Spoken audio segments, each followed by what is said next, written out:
अब तक देखिए, पुलिस के पास प्रारंभिक सूचना आई थी कि एक ऑटो चालक जो हैं वो मूर्छित अवस्था में पड़े हैं। जब वहाँ जाके जांच की गई तो ये देखा गया कि संभावित इलेक्ट्रोक्यूशन से शायद उनकी मृत्यु हुई थी एक मैनहोल के पास में। वहाँ पर कतिपय लोगों द्वारा ये भी बताया गया था कि हो सकता है कि मैनहोल के अंदर कोई गया होगा।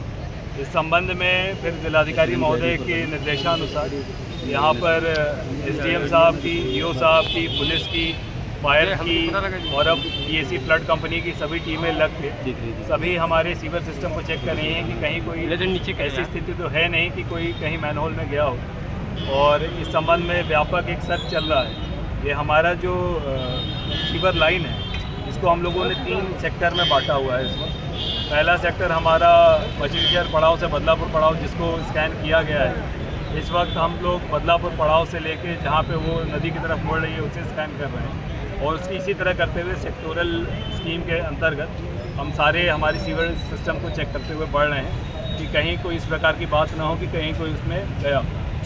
कितना चैलेंज मान रहे हैं इसमें? देखिए, सीवर सिस्टम हमारा कई जगहों पे कम विड्थ का है, कहीं ज़्यादा विड्थ का है और पूरी तरह से स्ट्रेट नहीं है। तो अभी तक लगभग 10 मैनहोल को खोल के उसमें फायर की टीमों द्वारा और साथ में हमारी नगर पालिका की टीमों द्वारा जाके चेक किया जा रहा है कि कहीं कोई उसमें है कि नहीं। अभी इस स्थिति को भी स्पष्ट करने का प्रयास किया जा रहा है कि आखिर क्या हुआ है, घटनाक्रम क्या हुआ है। अभी तक जो हम लोगों के पास सीसीटीवी फुटेज प्राप्त हुआ है वो उस जगह का है नहीं जहाँ पे घटना बताई जा सकती है कि यहाँ पे हुआ होगा।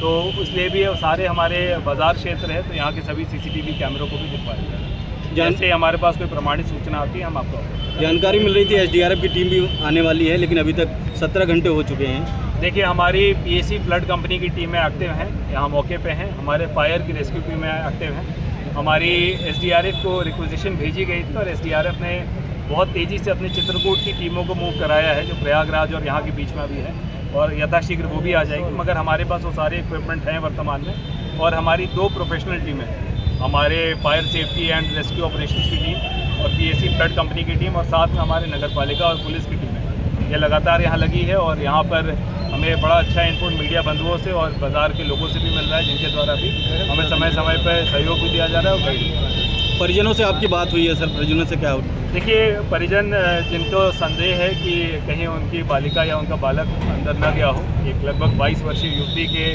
अभी तक गुमशुदा हमने पंजीकृत करके उनको भी तलाश रहे हैं। उनको भी इस संबंध में संदेह है कि आखिर कहाँ गया। 5:18 के आसपास सीसीटीवी फुटेज में जो हमारा ऑटो चालक वाला घटनास्थल है उससे लगभग 10-15 मीटर की दूरी पर वो देखे थे। तो उसको भी हम लोग गहनता से उनके सभी बिंदुओं पर